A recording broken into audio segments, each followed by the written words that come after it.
በአንድ ሀገር አንድ ሰው ነበር ይላል አይደል? ሰውየው ባለጠጋ ነው። ሁለት ልጆች ነበሩት ይላል። ኦብቪየስሊ ሁለት ልጅ ካለው አንድ አይነት ልጅ አይኖርም ቤት ውስጥ ሁሌ። ሁለት ከሆኑ የተለያዩ ናቸው። የመጀመሪያ ልጅና ሁለተኛ ልጅ በጣም ዲፍረንት ናቸው፣ የተለያዩ ናቸው። እና እዛም ቤት ያሉት ሁለት ልጆች ናቸው፣ በጣም የተለያዩ ናቸው። የኛን ናቸው፣ ሁለት ናቸው። ሁለቱ ሁሉንም መወከል ይችላሉ ባይዘው። እና ሁለቱ ልጆቹ እያሉ አንደኛው ትንሽ ልጅ ነው፣ በጣም ብዙ ጊዜ አስቸጋሪ። ትንሽየው ልጅ መጣና አባቴ አለው፣ አቤት ድርሻዬን ስጠኝ። ከመሬት ተነስቶ ድርሻዬን ካልሰጠኝ ሲለው አባት አልሰጥህም አላለው። እንካ አንተን ድርሻ አይደለም ያለው ባይዘው፣ ለሁለቱም ድርሻቸውን እኩል አካፈለ። አንተም ትልቅየው ድርሻ ይሄ ነው፣ አንተ ደግሞ ትንሽየው ድርሻ ይሄ ነው ብሎ ካካፈለ በኋላ ልጅየው ድርሻውን የጠየቀበት ምክንያት አለ ባይዘው። መጽሐፍ ሲናገር ብዙም ሳይቆይ ይላል። ታነባው አስተውላችሁ ከሆነ ድርሻውን የፈለገው ነፃነት የሚመስል ባርነት ውስጥ ለመግባት ነው። ነፃነት ከአባት ጋር መኖር ነው። እና ነፃነቱን ለመግዛት አስቦ ነው እሱ ቤት ውስጥ ያለውን ያንን ሴኩሪቲ፣ ያንን በአባቱ ጥላ ስር ያለውን እያንዳንዱን ጥበቃ ልጅ ትንሽ ስለሆነ አንደርስታንድ አላረገውም። ያሰረው ነው የመሰለው፣ የገደበው ነው የመሰለው። ሴኩሪቲው አባቱ ስር ነው፣ እረፍቱ ያለው አባቱ ስር ነው፣ የሚከበረው የሚወደደውም አባቱ ስር ነው። ልጁ ግን አልመሰለው። የራሴ የሆነውን ነገር እፈልጋለሁ ብሎ ድርሻችንን ስጠን ሲለው ድርሻውን ሲሰጠው ብዙ ሳይቆይ ልጁ አባቱ የሰጠውን ንብረት ይዞ ወደ ሌላ አገር፣ እንደውም ወደ ሩቅ አገር ነው ሄደ የሚለው። ሩቅ አገር ሄደ። ማድረግ የሚፈልገው ነገር አለ ልብ ውስጥ። በእውነት ከእግዚአብሔር ቤት ወዴትም አንሄድ። ምናልባት በጣም ትንሽ ልቡ የኮበለለ ሰው ካለ ዛሬ በእውነት ከዚህ ሰው እንድንማር ጌታ ኢየሱስ ነግሮናል። እኛ ዋጋ እንዳንከፍል ዋጋ የከፈሉ አሉ ከፊት። በጣም ልጆች ስለሆንን እንታለላለን። በጣም ልጆች ስለሆንን ደጅ ያለው ነገር አንዳንዴ ያጓጓናል። ውሸት ነው፣ ጨለማ ነው፣ ሞት ነው። አልቲሜትሊ ደጅ ያለው ነገር የሚፈልገን ሊገለን ነው። እንድንኖር የሚፈልገው አባታችን ብቻ። በህይወት ሊያየን የሚጓጓው አባታችን ብቻ። ግን አያችሁ፣ በፈቃድ ስለሆነ የሚያኖረው አልፈልግም አለ ልጅ። እምቢ ሲል አባት ማስገደድና ማስጨነቅ የሚችልበት ሌቭል አይደለም። ኦሬዲ ይሄኛው ትንሹ ማቹር አድርጓል። ንብረት ማንቀሳቀስ ይችላል የሚል ደረጃ ደርሷል። ሩቅ ሀገር ሄደልና ገንዘቡን አባከነው ይላል። እንግዲህ የቀድሞ ትርጉም እኔ ያስኩት አዲሱ መድኃኒት በማጋጣነት ከባድ ቃል እኔ ሳነበው ባልለው ደስ ይል። ግን ጥሩ ነው በእውነት በጣም ቸርች ውስጥ ነው ያለነው። በእርግጥ እንደዚህ አይነት ህይወት ውስጥ የምንሄድ ሰዎች አንኖርም። ግን እንዳትሄዱ በመጋጣነት ገንዘቡ ነው በተነው ይላል እና ጨረሰ ገንዘቡ። እሱ ገንዘቡ ሲጨርስ በዚያ ምድር ላይ ታላቅ ረሃብ መጣ ይላል። አንደኛ የሰው ሀገር ሰው ነው፣ በእንግድነት ነው ሄደው። አባቱ ጋር አይደለም፣ አጠገቡ የለም ሰው። ረሃብ ሆነ ይላል ምድሪቷ ላይ። በጣም ሲቸገር ከምድሩ ሰዎች መካከል አንደኛው ሰው የቤት ሄደና አስጠጋኝ፣ እምታዘኝን ስራ በሙሉ እሰራለሁ፣ እባክህ እንደው ትንሽ መጠለያ ካለች ሲለው፣ እንግዲያው እኔ ላንተ ያለኝ ስራ በህጉ የተከለከለ ነው አለ። እሪያ ማርባት በህጋቸው የተከለከለ ነው። እዛ ላይ ዘሌዋዊ ያለ በተንቦ እስራኤላዊ አይፈቀደለትም። እና ሰውየው ና አለው፣ እባክህ አሰራኝ ሲለው፣ እሪያ አለኝ አለው። እርሻ ሄድና እሪያዎችን ተንከባከባለሁ፣ መግባቸው፣ እጠባቸው። እሪያ ስታጠባስበዋል። እሪያ ጭቃ ውስጥ ነው የሚኖረው። ባይዘው የሚውለው እንዳይመስልህ ደስታው ጭቃ ነው። አየህ፣ ደጅ እንዳትሄድ የማይጸዳ ነገር ነው መታጠብ። እሪያ ሜዳ እሪያ አይወድም፣ ንጹህ ነገር እንደዚህ የሚያምር ነገር አይወድም። እሪያ ወለጭ አድርጋ አጥበው መታጠቡን መንጻቱን የማይወድ ኳሊቲ ላይፍ የማይወድ ቫልዩ የማያረግ እንቁን በእሪያ መሃል የሚጥል እኮ ነው ያለው ኢየሱስ። ትዝ ይላችኋል። እሪያ እንቁ ባይዘው ቀይ እንቁ ስታረግለት ቫልዩ የሚያደርገው ጭቃ ነው። ደጅ ያለው እንደሱ ነው፣ እንዳሞክሩት ነው እኮ ኢየሱስ። እስቲ አሜን በሉ። ከዛ ልጅየው ሄደ። እሪያ የእሪያ አሰር ይላል አይደል? እሪያ የሚበላውን ማለት እኮ ነው። እሪያ የሚበላውን እያበላ የመራቡ ልክ አማረው። እሪያው የሚበላውን መብላት አምሮት ግን ማን ይስጠው ይላል። አንተ እሪያ እያበላ ከዛ እንኳን እንዳይበላ ሲያበላ ተቆጣጣሪ ያለው አጠገቡ ቆሞ እንዳይጎርስ። ዓለም ምንም በነፃ የላት። እምትሰጥ እያንዳንዱ ነገር ኮስት የምታደርገ ብርን እንዳይመስል ህይወትን ነው ኮስት የሚያደርግ። ምቾትን እንዳይመስል የሚከለክል ህይወትን ነው የሚወስድብህ። እያንዳንዷ ነገር ኮስት የምታደርገ ላይፍ ነው። እና ጌታ ኢየሱስ እንደሱ ምሳሌ እኮ እየሰጠ እኮ ነው። ከዛ ልጁ ወደ ልቡ ተመለሰ የሚቃላል። በጣም እግዚአብሔር የንስሐ ልቡ ላይ ነው የሚሰጠው። ወደ ልቡ ተመለሰ። አባት አለኝ አይደል? ታዲያ ምንድነው አባቴ ቤት ይሄዳል አለና እንደ ልጅ መሆን አልችልም። ለምን? የልጅነት መብቱን ያጣ መሰለው አይደል? የልጅ ንብረት የልጅ የሀፍ ወስዷል። አሁን እሱ መመለስ ቢፈልግ አባትየው ና ተመለስ ቢለው ወንድምየው ራሱ ትንሽ የኔን ደግሞ እንደገና ሀፍ ይዞ ይሄዳል ብል እግዚአብሔር ባለጠጋ ነው። ብር ወስደህበት አይጎልበትም። የሰጠህ ይበልጣል። ህይወት ሰጥቷል። እግዚአብሔር ገንዘብ ሰጥቶ በፍጹም የማይተካ ነገር ኦልሬዲ ሰጥቷል። እግዚአብሔር ጥላውን የሚፈልገው ባለጠጋና ደሃ ለማድረግ አይደለም፣ ህይወት ሰጥቶ። አየኔና የእግዚአብሔር ቁርኝት ህይወት ነው፣ ትርፍ አይደለም። እግዚአብሔር ያዋጣኛል አያዋጣኝም እያለ አይኖርም ከኔ ጋር። ምንም ነገር ሲያደርግልኝ ልጄ ነው ብሎ ነው የሚያደርግልኝ። ምንም ነገር ሲያደርግልኝ አባቴ ነው። እግዚአብሔር አሰሬ አይደለም። ምንም ነገር እግዚአብሔር ቢያደርግልህ ለአንተ ሲል ነው። ቢከለክልህ ቢሰጥ ትሞታለህ ማለት ነው። ከሰጠህ ደግሞ ቢከለክልህ ታስቸግረዋለህ ማለት ነው። እንደ ኳህናችን ነው የሚይዘን። ቤት ተኝቼ ክሪስ መጥቶ ዳሪ አብሬ ልተኛል ናተኛል ሲተኛ እንቅልፍ ይዞት እያየሁት አምኖኝ ነው የተኛ። ትረስት እኮ ስለሚያደርገኝ ነው። ሌላ ቦታውን እንቅልፍ ላይ ይዞ ይችላል። እኔ ጋር መጥቶ ተኛ እንቅልፍ ያዘው። ተነስቼ ተንበረከኩ። ሳየው ውስጤ ተነቃነቀ። እንደምወደው ያውቃል። ምን ያህል እንደምወደው ግን ያውቃል። አባት ይወዳል ብትለው በጣም እርግጠኛ ነኝ ይላል። ምን ያደርግልሃል ብትለው ምናልባት በእድሜው መጠን የሚጣፍጥ እንትን ምናምን ይገዛልኛል ሊል ይችላል። ነፍሴን ልሰጠው እንደምችል አያውቅም። እና ተነስቼ ተንበረከኩ። እንደምትወደኝ ነው የማውቀው። ምን ያህል እንደምትወደኝ አላውቅም። ምን ያህል አንተ እንደምትወደኝ ይግባኝ። የሴኩሪቲ ጥያቄ የማይኖረኝ ምን ያህል እንደሚወደኝ ሳቅ። አያችሁ፣ አባቴ ንብረቴን አንጣ ብሎ ይሄ ልጅ የሮጠው አባቱ ለሱ ያለው ልብ አንደርስታንድ ስላላረገ ነው። ልጁ የገባው መቼ ነው? ተመልሶ የመጣቀ እንደ ባሪያ ብሆን እንደው ሎሌው ልሁን፣ ከሎሌዎቹ መሃል እንዳንዱ ይቁጠረኝ፣ እንደዛ ትቼው እንደወጣሁት ልጅ በፍጹም አይገባኝም ብሎ ብላቴናው ከእሪያ ሰራው ተመልሶ ወደ እንትኑ ሲመጣ ወደ አባቱ ቤት ሲመጣ መጽሐፍ ይላል አባቱ በሩቅ አየው። አባቱ በሩቅ ሲያየው እየሮጠ ወደ ልጁ ሮጠ። ልጅ አይደለም የሮጠው፣ አባት ነው የሮጠው። እየሮጠ ሄደ፣ አቀፈው።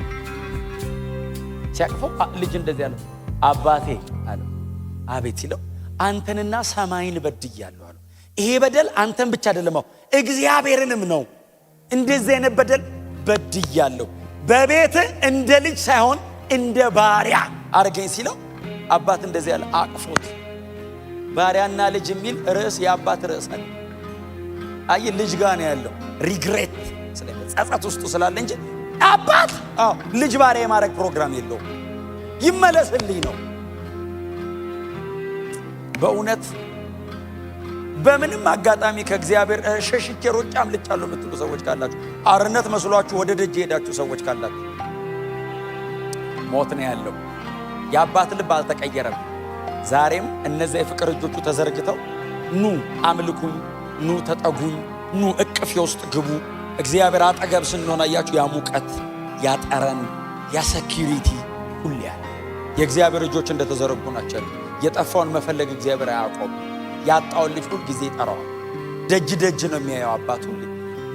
ተመልሶ ልክ ልጁ ደጅ ነው ማለት ነው። አባትየው ያለው አይደል ከሩቅ አየ ይላል። ስለዚህ አባትየው ደጅ ነው ማለት ነው። ልቡም አይኑም ደጅ ነው ያለው።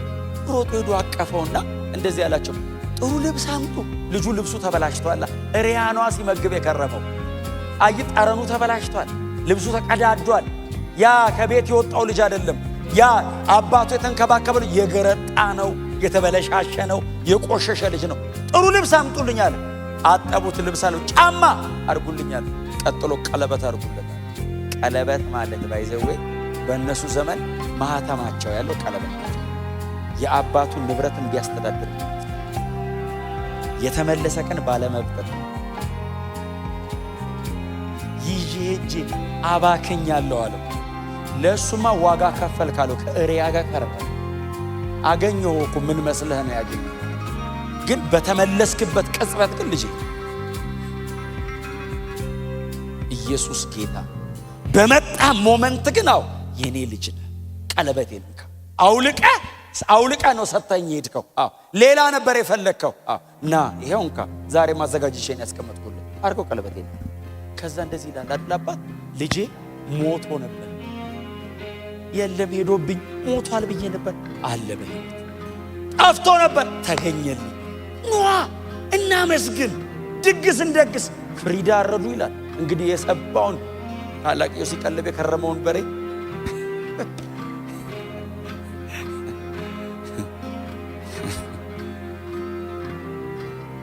የሄዳችሁ እየመጣችሁ ያዘጋጀነውን በሬ አትውሰዱ።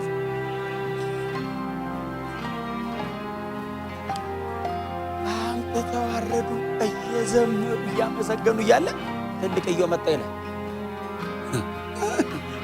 በወንድም ልብ እኮ አይኖርም፣ በአባት ልብ ነው የሚኖረው። ማን ያኖራል? አሳዳጅ ባለበት ዘመን ምን ይሰራል እዚህ ቤት? የቤቱ መሪ እንኳን አባት ሆነ። ጎናቸው ያለ ሰው በእግዚአብሔር ልብ ነው የምንኖረው በሉት። ወንድምየው መጣ ከደጅ። እኛ ቅድም እንዳመለክ እየተዘለለ ይዘፈራል። ክብር ለአንተ እግዚአብሔር እያ ለምን ተመለሰ ሰው እዚህ ታውቃላችሁ አይደል? በየቀኑ የሚድነው ሰው ብዛት አንድ ቀን እኮ ተሰብስበን ስለዚህ ጉዳይ ብቻ ነው ማመስገን ያለብን። አንድ ሰው ሲድን እኮ በሰማይ ለምን መሰለ ደስታ የሚሆነው ሰው ዳነ ተብሎ ብቻ እንዳይመስል እኮ የኢየሱስ ደም ቫልዩ አገኘ እኮ ነው። ኢየሱስ የሞተበትን ጉዳይ ሰው ገባው። መላእክት አንደርስታንድ አደረጉ። አዎ ሰማይ መላእክት መለከት ምናምን ጨምር ለምን አንድ ሰው ተጨመረ? የኢየሱስ ደም አንድ ሰው ቀደሰ። ኢየሱስ እንደሞተ አንድ ሰው ገባው ተብሎ እኮ ልጄን ዋጋ የሚሰጥ ሰው አገኘው ብሎ እኮ ነው አብ። ክብር ለኢየሱስ ይሁን። ይህን ሁሉ ሰው እግዚአብሔር በእኛ ላይ የጨመረ ስለበላውና ስለጠጣው ነው እንደሚዘምረው። ባንበላስ ባንጠጣስ በቃ የመጨረሻ ባትበሉ ምንድነው የምትሆኑት? ምንድነው የምትበሉ? ጾም ጸሎት ነው የሚሆነው። ግን እሺ ቆይ ጾም ጸሎቱ አልቲሜት ቢሆን ሞት በትሞት የት ነው የምትሄደው? ሰማይ ጌታ ጋር። ምንም ባይዘዌ ከጌታ የሚያስቀረን ነገር አለመብላት አያስቀረን። መብላትም ብዙ ጊዜ ሲወስድ ሰው ሳይበላ መንፈሳዊ ግን ያው የገባችሁ ነገር በምንም አይነት ከፍታና ዝቅታ እንደማይቀየር በጣም ተስፈኛ። ክብር ለኢየሱስ። ከዛ ደጅ ሲመጣ ሰማ። ምን አንዱ ሎሌ ነው ባይዘ ምንድነው ታናሽ ወንድም መጣ። የት ነው ሌላ አለ እንዴ? አንድ ነው ያለው። ያ እኩል ይዞ ሄደው አባካኙ ማን አስገባው? አባ ምን አድርጎ ገና ከሩቅ ሲያየው አባቱ ራሱን መቆጣጠር አቅቶት እያለቀሰ ልጄ መጣልኝ ብሎ አገር ምድር እያየው እያለቀሰ ሲመጣ የለበሰው ልብስ አለ እሪያ እያረባን የከረመው አሉ። የእሪያ እንትን አለ ላይ አሉ። ሽታው ሰው ያስጠጋም እና እኛ ራሱ በሩቅ ቆመን ስናየው አባት አቀፈው። ለአባት ልጅ ነው። አይ ሎሌ በለው ምናምን በለው ማንም የፈለገው ሊል ይችላል። ለአባት ልጅ ነው። አይ ማንም ሩቅ ቆሞ የፈለገው ሊያረግ ይችላል፣ የፈለገው ሊል ይችላል። እግዚአብሔር በክርስቶስ በኩል ነው የሚያይ። ልጄ የፈለገ ኃጢአተኛ ብትሆን ቀድሽ አቆመዋለሁ፣ ወድቋል ብትል አነሳዋለሁ ነው የሚለው። አቆመዋለሁ፣ ልጄ ነው፣ ከፍዬበታል። ስሙ ለዘላለም ብሩክ ይሁን። ከዛ መጽሐፍ እንደዚህ ይላል፣ ተበሳጨ ይላል። ግባ አልገባም። ልቅ ልጅ ነው ግን በጣም እልከኛ። አልገባም። እንዴት እንዲያረጋል አባት አይደል? አባቱን ጠራውና ድርሻ እኩል ይዞ ሄዶ እንደገና እንዴት ትመልሰዋለህ አለ። ወንድሜ ያንተን አይነካው፣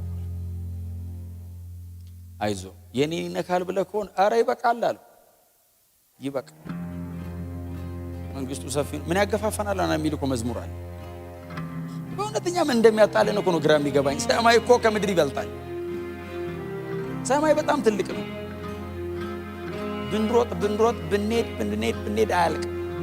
የእግዚአብሔር መኖሪያ ነው። እዛ ነው የምንገባው። በወንድሞቻችን መዳንና መመለስ አመስጋኝ ነው መሆን። በእውነት የደከማችሁ ሰዎች ካላችሁ በፍጹም ነፃነት ተመለሱ። ወደ ጌታ ነው። ማንም የፈለገውን ይበል። የአባት ልብ አብ ተቀባይ፣ ይቅር ባይ፣ መሐሪ ነው። ይሄንን የቆሸሸ ጨርቅ ይቀይራል። ይሄንን የተበላሸ ስብዕናና ህይወት ያስተካክላል። የጨለመውን ህይወት እንደገና ብርሃን ያበራበታል። እንደገና ያዘምርሃል። እንደገና አመስጋኝ ያረጋል። እንደገና ወደ እቅፉ ይመልሳል። እንደገና ትተህ ወደ ሄድከው ወደዛ ቤት ይመልሳል። እንደገና ህይወት ይቀጥላል። ለዘላለም ከአባታችን ጋር እንኖራለን። በእውነት ነው የምላችሁ። እኔ በጣም ነው የደነገጥኩት። ባይዘው በአውቀዋለሁ፣ ታሪኩን ረጅም ጊዜ አንብቤዋለሁ። ግን ወንድሙ ተበሳጨ አልገባም አለ የሚለውን ቀን ሳነበው በጣም ብዙ ነገር እንዳስባለ። ጌታ ኢየሱስ ክርስቶስ 1000 ዓመታት አይቶ ነው አያችሁ ያስቀመጠው ይሄንን ምሳሌ። 1000 ዓመታት አይቶ በሚመለስ ሰው መቼም አብ ደስተኛ ይመለስ ብቻ።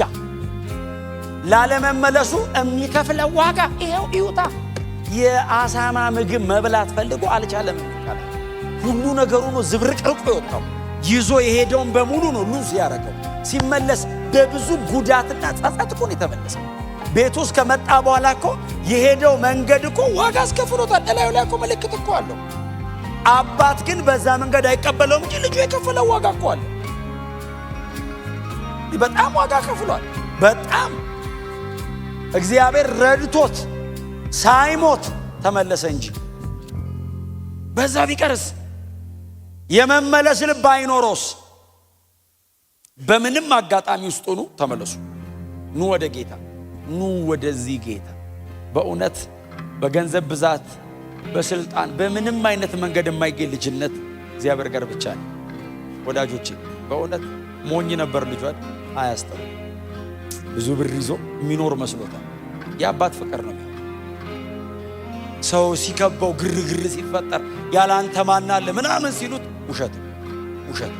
የአባት ፊት ብቻ ነው የማይቀር። ማንም ሰው ይለወጣል። ማንም ሰው ነገ ትቶ ሊሄድ ይችላል። አጠገብ የለውም ሊል ይችላል። አይኑ አባቱ የከና የማይቀየር እግዚአብሔር። ክብር ለኢየሱስ ይሁን።